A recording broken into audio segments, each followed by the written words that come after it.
Hey, everybody. Well, Happy Monday. To those who were spent last week in New York, welcome back. I hope you all had a good and restful weekend after all the fun of UNGA. well, that's certainly one way. Funga, as we call it internally. Sorry. It's not mine. Well, not any that could mean more than just fun. Could Anyway. actually imply that there's a word that begins with F that begins. Please, don't bring it in that direction, please, Matt. Anyway, welcome to the State Department. I did want to note, as many of you saw, after a pretty grueling week, actually, in New York at the UN General Assembly, Secretary of State Kerry is in Valparaiso, Chile, to participate in the second Our Ocean Conference. As you know, we hosted the inaugural Our Ocean Conference here in Washington, D.C. Last year in June 2014. And this morning, the Secretary highlighted the progress made on commitments from last year's Our Ocean Conference, and will very soon announce a series of new initiatives, as well as build on his call to action regarding a healthy and sustainable ocean. Before I take your questions, I also wanted to note that on behalf of the U.S. government, we'd like to extend our deepest condolences to the people of Guatemala for the devastation and loss of life caused by the landslide that struck Guatemala City on October 1st. The United States is coordinating closely with the Guatemalan government to see what assistance might be required. We certainly commend the Guatemalan rescuers on their diligent efforts to respond to this terrible tragedy. The U.S. has a long-standing partnership with the Guatemalan government on emergency response. And in fact, most the hundreds of rescuers involved in the emergency response have been trained by a U.S.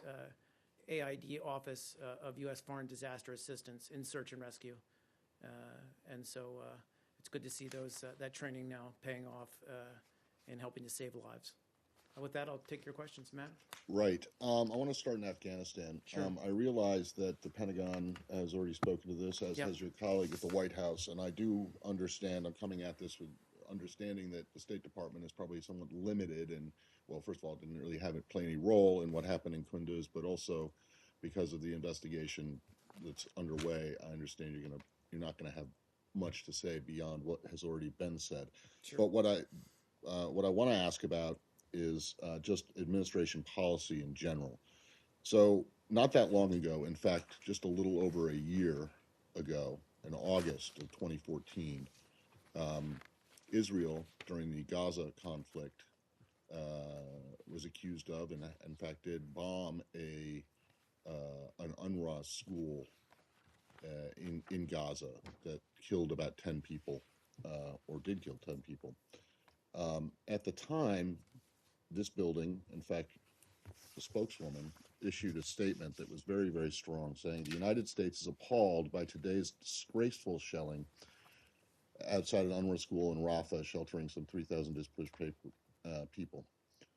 The coordinates of this school, like all UN facilities in Gaza, have been repeatedly communicated to the Israeli Defense Forces. We once again stress that Israel must do more to meet its own standards and avoid civilian casualties. UN facilities, especially those sheltering civilians, must be protected and must not be used by bases from which to launch attacks. And then the sentence that's key here, and this is what I want to ask about, it says, the suspicion that militants are operating nearby does not justify strikes that put at risk the lives of so many innocent civilians. And then it goes on to call for an investigation. So I just want to understand, is it administration policy that the suspicion that militants are operating nearby a site like this, which is a school, that suspicion does not justify strikes that put at risk the lives of innocent civilians? Is that still the administration's position? Well, first of all, I just would like to add the State Department's voice to what the President and Department of Defense have already said. We mourn, obviously, the loss of life at the Doctors Without Borders, Médecins Sans Frontières hospital in Kunduz, which occurred on October 3rd. It goes without saying these doctors perform heroic work throughout the world, including in Afghanistan. And our thoughts and prayers are with the families, friends, and colleagues of those affected by this tragic incident. You're asking about whether our policy has changed. We always take great care, and we are very adamant about stating when we see elsewhere attacks in areas where there could be civilian casualties to avoid civilian casualties. That obviously stands. There's no other, frankly, country or government that takes greater care to investigate incidents like this, to hold folks accountable, and to try to take every measure possible to avoid civilian casualties. What we're looking at right now in terms of what happened in Kunduz, the facts are still emerging. There's, I think, now 3 investigations underway, one by the Department of Defense, one by Resolute Support, and I think one joint Afghan and U.S. Investigation. So we'll let those investigations run their course. But generally, these are difficult situations. It was, I think, General Campbell spoke to this as well, saying that it was an active combat zone, and just trying to put that in the framework that they were called in to, airstrikes were called in, without necessarily even saying that these were the airstrikes that hit that hospital, because we don't know yet. We're still collecting the facts. Well, but in speaking to your specific question, of course we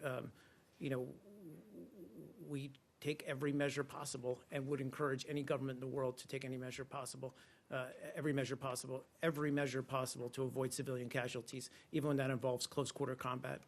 Right. I understand that, yep. And I understand. But my question was not about the idea, and I'm not challenging the idea that you take that the military makes every effort to avoid civilian casualties. What I'm most curious about is that this statement said the suspicion that militants are operating nearby does not justify strikes, and the military said that it was called in because the Afghans asked for it. But MSF says that they had been given the coordinates, much in the same way the IDF had been given the coordinates of the school in Rafah.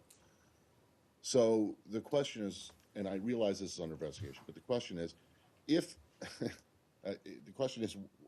the suspicion that militants are operating nearby does not justify strikes on a humanitarian facility for which the coordinates had been given, that it seems to have changed. It's just, look, Matt, I think it's safe to say that, this attack, this bombing, was not intentional. I can't get into what may or may not have happened on the ground, whether the coordinates were known, whether they were acknowledged. It's just too much speculation at this point. Okay. So you'll hopefully give me a pass if we wait for the investigation to run its course. And that's fine. I understand it. But in the case of the Rafah situation, you called for a full and prompt investigation of this incident as well as others like it. That statement began by saying that the U.S. is appalled by the disgraceful shelling. That's before an investigation had even happened. So can you say now, knowing what you did, that this shelling of this hospital was disgraceful and appalling? Again, I would only just reiterate our sincere condolences to the victims of this attack, and just again underscore the fact that we're going to investigate this thoroughly.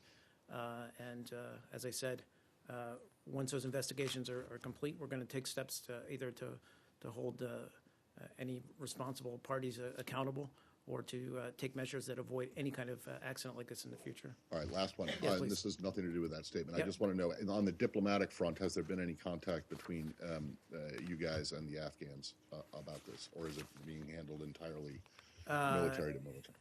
Unclear to me, but imagine simply from our embassy to the Afghan government, I would imagine there has been contact, not from the secretary. Okay. Please. Yep. Does the state have any comment on the Washington Post report that the administration is considering whether to leave 3,000 to 5,000 troops in Afghanistan past the end of this year, the point at which President Obama had originally said that the United States would revert to a normal embassy presence in Afghanistan? No, I just would say that no decision's been made, and I won't go into internal deliberations before we have made that decision. Obviously, it's something the president is looking at very closely, and he'll determine the trajectory of our drawdown, obviously in consultation with his national security team and the commanders on the ground, of course. Please. Can we go to another topic? Well, I don't know. Can we go to the Arab-Palestinian-Israeli Of course, situation? sure. I wonder Absolutely. if you have any comment on the rising tensions and violence that we have witnessed in the last few days. Do you have any general comment on that? Well, you saw, as we put out a statement, I think yesterday, we strongly condemn all acts of violence. We're very concerned about mounting tensions in the West Bank and Jerusalem, including the Haram al-Sharif, Temple Mount area, and call on all sides to take affirmative steps to restore calm and avoid escalating the situation. Well, today the Israelis killed a 13-year-old boy. There's been the number of casualties, the Palestinian casualties, is close to 500 in the last couple of days. And I wanted to ask you, the Israelis announced today that they arrested 5 Palestinians for the killing of 2 settlers. Now, that came within 24 hours of the incident itself. Now, on the other hand, we had 66-day elapse since the Dawabshe attack, since the Duma attack, when the settlers attacked the Dawabshe family and burned to death 3 members of family. And the Israelis have done nothing really to bring those to justice. Now, all along, you have stated that you have confidence in Israel's ability to bring those responsible to justice. You still have that confidence, although looking at this discrepancy? First of all, to your broader question, look, as I just said, we remain deeply concerned about escalating tensions. We want to see all sides take affirmative steps to restore calm. Absolutely. That's our overall viewpoint on it. And speaking in terms of, the arrests that took place today, in terms of a previous investigation, I'd have to refer you to the Israeli justice system and to the Israeli authorities to speak to, the progress on that initial investigation. But we have confidence, as we've said before, in Israel's judicial system and its legal processes to conduct a thorough and complete and accountable investigation and transparent investigation.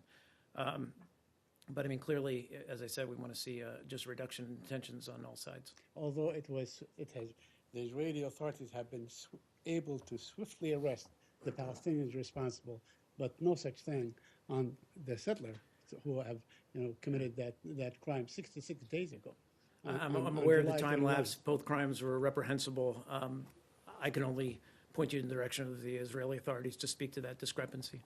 Now, let me stay on the Palestinian topic. Sure. Do you have any reaction to the speech given by Palestinian Authority President Mahmoud Abbas the other day, where he said that they will basically he's frozen the agreements with Israel? First of all, do you take him seriously? Do you take him at his word that he will do that? And second, if he does so, how will that impact what are relations you have with him in terms of aid and others and so on? Well, again, I'm not going to speculate about the language that he used. I think I would just say that it's critical going forward that both Israelis and Palestinians abide by their commitments and take concrete actions to reverse current trends and demonstrate meaningful progress toward a 2-state solution and creating a 2-state reality on the ground, which is something that we all want to see happen. Please. While we're in this Yeah. neighborhood, can I ask you? I Yeah. understand that in the attack last week, in which the 2 Israeli, the couple were killed, the shooting incident that Right, yeah. in the West Bank. Yeah, I understand that the husband was in fact an American citizen. Is that correct? That is correct. We can confirm his name was Aitam, forgive me if I'm mispronouncing that name, Simon Henkin, who was killed in the West Bank on October 2nd. And he was a U.S. citizen. We obviously express our condolences to his family. Can you, given the fact that this gives you more than just a passing interest, this person Yep. is someone whose protection, falls under a class of people, an American citizen, whose protection or safety abroad is the State Department's primary responsibility. Sure. What have you heard back in terms from either the Palestinians or the Israelis about the investigation into his murder? Well, we're sure. I don't have much updated information to offer. I can only say that we're obviously in close contact with the Israeli authorities about the investigation into the murder, and obviously we're going to, for the sake of his family and loved ones, we're going to continue to follow this case very closely. Okay, Yeah, please. you're in touch with the Israelis, Yeah. but are you in touch with the Palestinians? I would assume so. I'll check on that. In the same context, on the same issue. Yeah, sure. Mark. Yeah. The Israeli Defense Minister Moshe Yaalon said sometime back, maybe 10 days ago or so, that they do know who the perpetrators of the Dawabshe crime who they are, but they don't want to compromise any intelligence assets or issues in the settlements and so on. First of all, are you aware of that? I'm not aware of those comments, Okay. and in I wouldn't fact, attempt to parse them there or are also explain them. suggestion that these settlers may have been also American citizens as well. Can you find out about that? The Could you settlers- follow- the I'm settlers sorry. that have committed the attack on Duma. I've seen no such Well, the speculation. Israeli reports have you said know, that they were. Again, they're I would, saying. again, that just, I would just have to refer to the Israeli Can you- authorities on can- that. can- We don't, yeah, please. Can you confirm the number of American settlers in the West Bank? Something like 60,000. Could you confirm that? Yeah, we're not often forthcoming with, because we don't ask, obviously, American citizens who live abroad to register. So it's often hard for us to come up with the exact figures, if we can get that. Yes, I'm sorry. Require them. Sorry, yeah, I apologize. Thank you for that. We can encourage them to register so we can contact them, but we don't require them. Sorry, I lost my train of thought. So I don't know that we have an exact figure. I can try to look into that and see if I can get that for you. Please, sir. Just, two questions on Syria and Iraq. Yeah, sure. The first one, the Kurdish groups in Syria and both in Iraq, the Iraqi Kurdish president has issued a statement. They both welcome the presence of the airstrikes by Russia in Syria. Aren't you concerned that some of your very best partners are now welcoming the Russian airstrikes? Well, again, we have great respect for the Iraqi Kurds and the fight that they're waging against ISIL in Iraq. Our position on Russian airstrikes, I think, has been made painfully clear over the last 4 or 5 days since the very first airstrikes were carried out. We said many times that we would welcome a constructive role for Russia if it takes the fight to ISIL. Thus far, we've not seen that that's the case.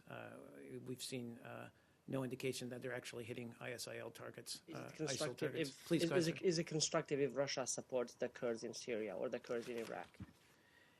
Is it constructive if it's constructive if it's constructive if Russia wants to, as I said, live up to what it's saying, live up to its words with action, which is it says it wants to take the fight to ISIL. We've not seen that thus far.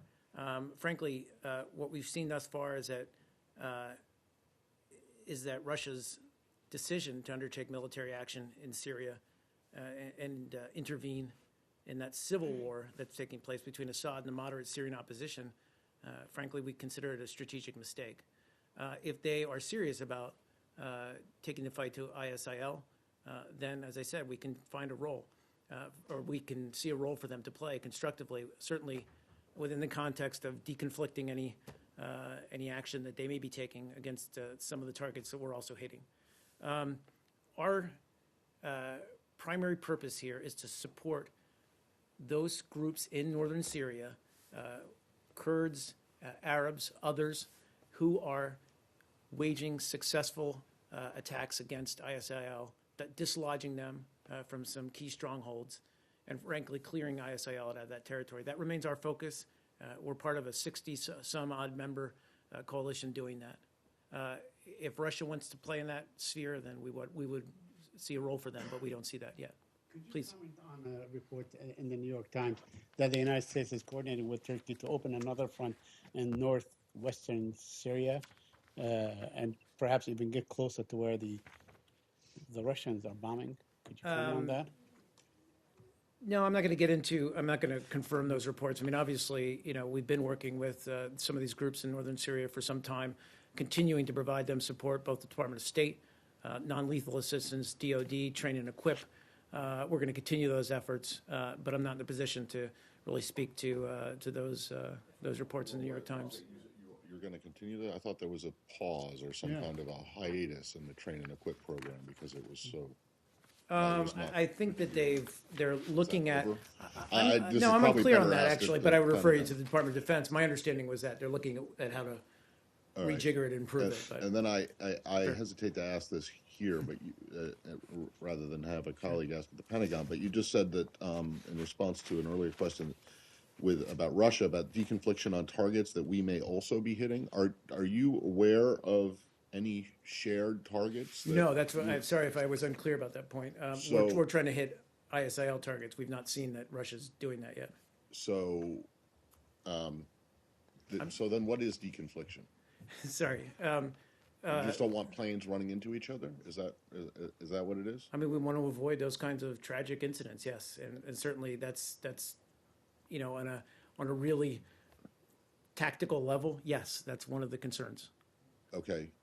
But also, there's other concerns as well in this battle space. I don't really want to speak to it in my capacity, but Would it also Yep. involve Russian airstrikes against targets that you do not believe are ISIL or Al Qaeda affiliates? Does that also fall under the deconfliction idea, or is this something that's kind of at not? no, better I mean, asked I would the say, Pentagon? I mean, that's been made abundantly clear, both in the political sphere as well as in the tactical level. We don't want to see Russia hitting some of the Syrian opposition forces that Okay, we well- believe they've struck. Does deconfliction that also go to Russian planes flying into Turkish airspace, Yes, something like that? it certainly involves that. So, in terms of that specific incident, again, realizing that this might be better directed at the Pentagon,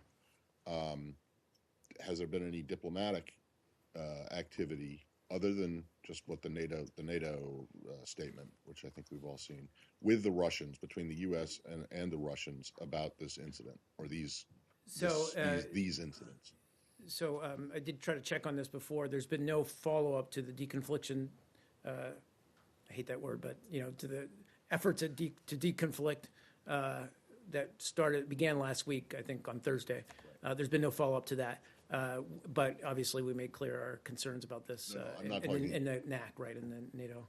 Right. No, I'm talking about aside from NATO and aside from Not that I'm aware of, the no. deconfliction talks. You don't know if there's been any direct contact, no. between I don't the believe Russians, so. because the secretary spoke about how the Turkish foreign minister called him on Saturday. I think he said after the first incident. That's right.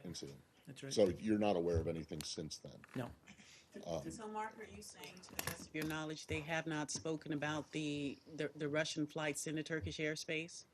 To my knowledge, no. Now, again, I don't know if our embassy in Moscow has approached the Russian government. To my knowledge, that has not happened between DoD. But again, to my knowledge, I'm not aware of I any. mean, between Kerry and Lavrov. Not to my knowledge, no. They haven't spoken. Please. On the same topic, do you have the same concerns of Russian cooperation with the Iraqi, like Russia targeting ISIS in Iraq, like you have it in Syria, or it is a different story? Because they have a cooperation in Baghdad. That's what the Prime Minister Abadi said, as like for sharing intelligence. Yeah, sharing intelligence, but I frankly haven't seen them actually voice any kind of willingness to actually hit ISIL targets in Iraq. That frankly, that's a question better asked of the Iraqi government, how they would feel about actually active Russian attacks in that space. Right, but they authorized, they welcomed actually both the regional government Kurdish regional government and also Baghdad. But what is your concern? Do you have the same thing, or you think if Iraqi is not concerned, so you will fine with that? Well, it's a sovereign country. They can certainly make those kinds of decisions. Our concern, again, is we're active in that same space. We're obviously working closely, advising the Iraqi military. We believe, with some success over the past year, certainly, to take the fight to ISIL in Iraq. So I can't really speak to any hypothetical role that Russia may play in that struggle. Okay, one Please more go on that ahead. Yeah. last one. you have many forces in Iraq that you are cooperating with, actually the Iraqi government, Sunnis, and the Kurds. In the recent months, the Kurdish officials, they were concerned about that the amount of munitions and also the weapons they have received from United States it's really decreased. They have not received the share that it was provided by Pentagon to You're them. speaking about That train and equip program. no, but which group in The particular? Kurdish group in Iraq, not in Syria. So one of the Kurdish officials, I think the chancellor of the Council of Security Council of Kurdistan, he said that we have not received anything from the United States since May. So, I'm not aware of any lapse in our efforts to supply them. I'd have to check on that. And frankly, it might be a better question better directed to the Department of Defense. So I asked the Department of Defense on the same There you issue. go. What did they say? Yeah. Well, they said that's that we have said everything to Baghdad, but that's for the Well, diplomatic mission. I mean, that is a critical element of our, of our effort there. We've said, and we've been pretty adamant about the fact that, command and control rests with the Iraqi government.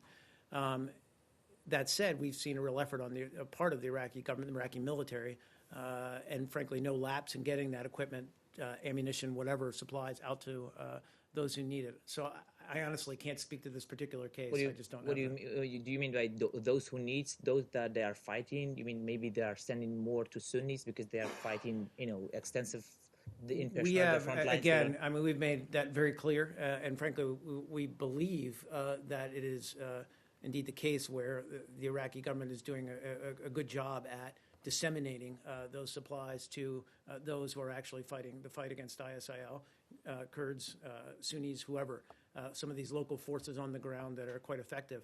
I've just seen nothing. I don't know. I can't speak to any lapse in supply or equipping the Kurdish forces. I just don't. Right. Will you take it that seriously, that this concerns by the Kurdish official that they are not getting anything from I mean, Baghdad? obviously, we would obviously take something like that with, a comment like that with concern. I just said I don't have any information about it. I can look into it, but I don't have anything to. I don't have any facts or any figures here to refute that. Please go ahead, Michael.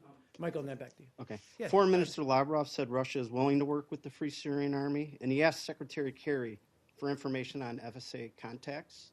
Is the Secretary working, is the State Department going to give that information? And, again, is the U.S. welcoming Russia to work with the Free Syrian Army, communicate with them directly, work with them directly? Well, I'm unclear. I mean, if we're talking about, look, widening the lens here or taking a step back, I don't know particularly if they discussed that or whether contacts have been shared. As you know from last week, they met many times up in New York, almost all of it on Syria, certainly other issues, but primarily on Syria, and trying to work through what our primary goal on the diplomatic front is, which is trying to move towards a political process that leads to an inclusive representative government because, as we've often stated, our strong belief, as is, frankly, Russia's and the rest of the international community stated belief that there's no military solution to what's happening now in Syria. We need to move towards a political process according to the Geneva Communique. Now, where we differ on this, as you all know, is that we believe ultimately that can't, the end result of that can't be with Assad still in power.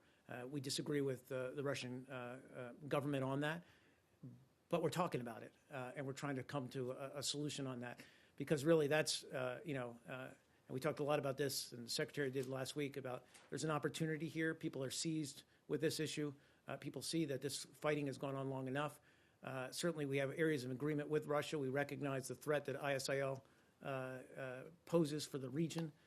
We recognize the need for a secular, unified Syria moving forward.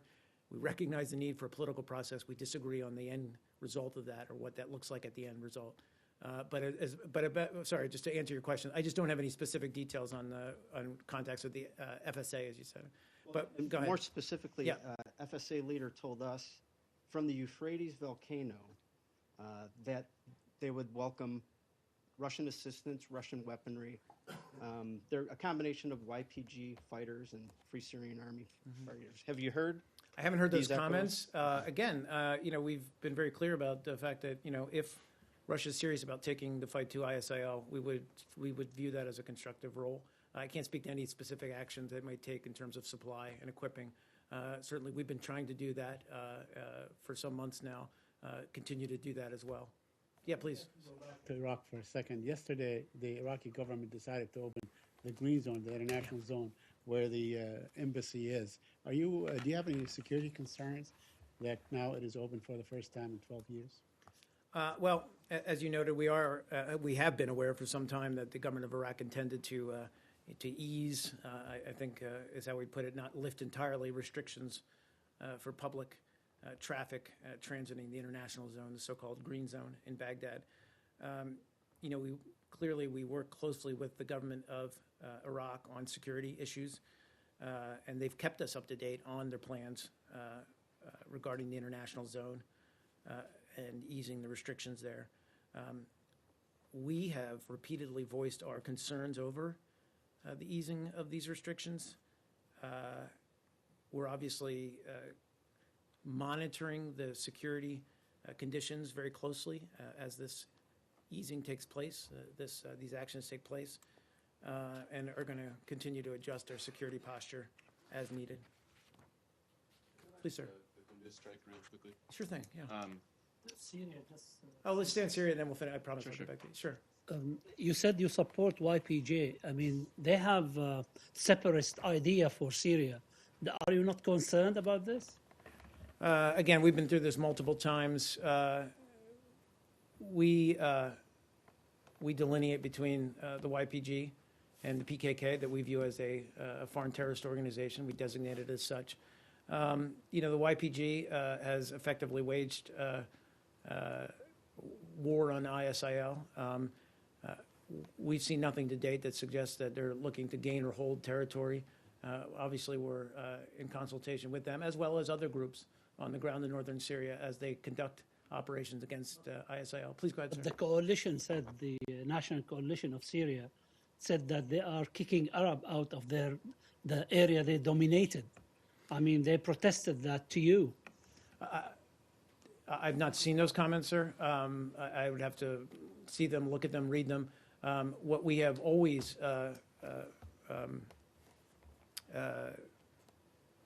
urged on the ground is that as areas of northern Syria are liberated by these forces, that we see stability return, that we see an inclusive government in place. And by inclusive, I mean all ethnicities and all religions. Please. Okay, let's stay in Syria, and then I promise I'll get back to context. Two quick questions. One is that just to follow up on the YPG question, are you aware of many of the PKK militants joining the YPG? If you are, do you think this kind of makes more blurry about the separation between the YPG and PKK? Sure. I'm sorry, just to make sure, am I aware of elements of the PKK joining with the YPG? Yes. I'm not. So it's hard for me to answer that question. We've always seen a clear separation between the two. Excuse me. It's unclear whether these individuals, if that were to happen, whether they have renounced their affiliation. I just don't know. I don't have enough information about it. We obviously view, as I just said, the PKK as a terrorist organization. In light of today's Russian incursion into Syrian airspace, in Turkish airspace, Russian incursion into Turkish, right. Yes. Do you think the ISIL free zone in north of Syria by the Turkey border, now the plans to create that territory is more or harder than before? Well, first of all, as Matt and I just touched on, or I touched on with Matt, is, this incursion into Turkish airspace has demonstrated the importance of consultation and restraint in shaping an international response. Frankly, we view this incursion as reckless, and it's dangerous, provocative, and it can cause accidents and miscalculation and risk the safety of airmen and airwomen in Turkey and elsewhere. So, we would have serious concerns about that. As to the creation of, a zone or a no-fly zone or whatever we call it, we've been pretty clear about the fact that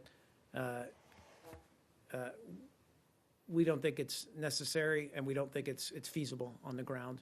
It involves a lot of logistical support that we don't have in place right now to maintain such a venture. With Turkey to remove ISIL elements from that area by the Turkish border. Is that still the understanding? Well, of course, that absolutely has not changed at all. I mean, we're in close consultations with Turkey. We just differ on the need for a no-fly zone. And as I said, they entail a set of logistical questions, how to enforce it, what it needs in terms of equipment, support, et cetera. DOD would be much more able to answer some of those details and what it involves, but we just don't support it. That said, we've been very clear about the need to work with Turkey on securing its border. That's absolutely one of our priorities. Please, sir. Sorry, Yeah. I wasn't going to, but again, something you said Yeah. makes this question occur to me, which is the fact that you say that the incursion illustrates the need or underscores the need for there to be some, conversation between Russia and others who are Correct, operating in active that airspace, yeah. Does that mean does that mean the administration would be willing to reopen the NATO-Russia dialogue that was suspended because of Crimea and the situation in Ukraine, with those issues, i.e. Ukraine and Crimea, still being unresolved? What I think we're talking about here in this case is what we talked about all the time. When we've been speaking of deconflict. This is really, this a very tactical level. No, not this high level, more high level military talks. Oh, I'm sorry, Kunduz. Yeah. Yeah, if I may. Yeah, no worries. Sorry. MSF is calling for an independent investigation of this incident by a neutral international body. Is that something the administration would support? Well, we've got 3 investigations underway. Certainly, we've got our own DOD-led investigation. We obviously strongly believe that can be a very transparent and accountable investigation.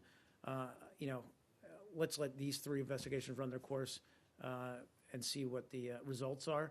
I would say, and I know the White House spoke about this earlier, we have reached out to some of the leadership in Médecins Sans Frontières to express our condolences over this tragic incident. But as to whether there needs to be an independent 4th investigation, we're satisfied, I think, at this point that enough investigations are underway that we'll get to the truth. You don't think that with the U.S., which has an interest in how this investigation proceeds and what the outcome is, and being involved in all 3 investigations somehow affects the legitimacy of it? I mean, frankly, I think we've proven over time that we can investigate incidents like this, and as I said, hold anyone accountable who needs to be held accountable, and do it in such a way that's transparent and I think credible. Just along those lines, MSF has said that this is a clear presumption of a war crime that's been committed here. Some have suggested that the ICC take it up. Is it a safe bet that the U.S. would vote against / veto any attempt in the Security Council to bring this incident up for an ICC investigation? Don't want to answer a hypothetical on the war crime question itself. We're just not there yet, and I don't want to prejudge any outcome of any investigation. Please, sir. What do you mean we're just not there? I mean, we're conducting investigations. We're looking at this very closely, and we're going to, as multiple folks have said, including the president over the weekend, that we're going to hold those accountable. It's going to be So it's incredible. conceivable to you that this could have been a war crime? I said we're letting the investigation from there. Well, regardless of whether or not you. I'm not going no, to. Yeah, please but go I ahead. want to. Sure, go ahead. Sorry. Is it not? I mean, it's always been assumed, I think, and I just want to know if this assumption is still safe, that the U.S. would oppose an attempt to refer an incident involving U.S. troops to the International Criminal Court. I mean, as it was being formed, you guys ran around signing That's a these perfectly Article sound 98. assumption. I just didn't want to. So, right. So, regardless or not whether it was or whether it might be a war crime, you would oppose an ICC investigation. I think that's a safe bet, yes. Please, sir. Mark, have you seen the pictures and the reports on the Turkish police that were dragging the body of a Kurdish man in one of the Kurdish cities. The Turkish police vehicle is dragging the body of one of the men, and it is being circulated in the. No, I Social apologize. media. I've not seen. I apologize. I've not seen those pictures or photos. But do you have any updates on the conflicts and the militarization of some of the Kurdish cities in Turkey, or you are not paying attention to what's going on there?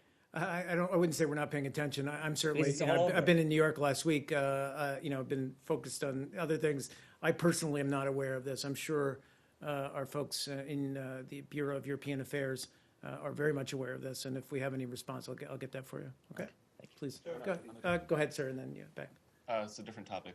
Do you want to just do a quick Turkey, and then I'll come back Sure. to you, please, sir. Thank you. Mark, since you held briefing here last time for about 10 days ago, there is one of the most well-known journalists in Turkey got beaten up in front of his house in Turkey, and many human rights organizations are protesting. So far, Mr. President Erdogan has not condemned the incident. Today, there is another major newspaper's head resigned in Turkey, citing some of the pressure on the newspaper. I was wondering if you have anything more on the press freedom issues in Turkey. Sure. You're talking, I think, about the attack on Ahmet Hakan. Yes. Yeah, Turkish journalist. We're obviously deeply disturbed by this brutal attack. We urge Turkish authorities to investigate thoroughly and to prosecute the perpetrators in accordance with Turkish law. And more broadly, we call on Turkey to respect the media freedoms and the due process protections that are enshrined in the Turkish constitution as well as in its OSCE commitments. That's pretty much what the embassy said at the time of the attack, isn't it? Or did it was what you just said? Our embassy. Yes, your embassy.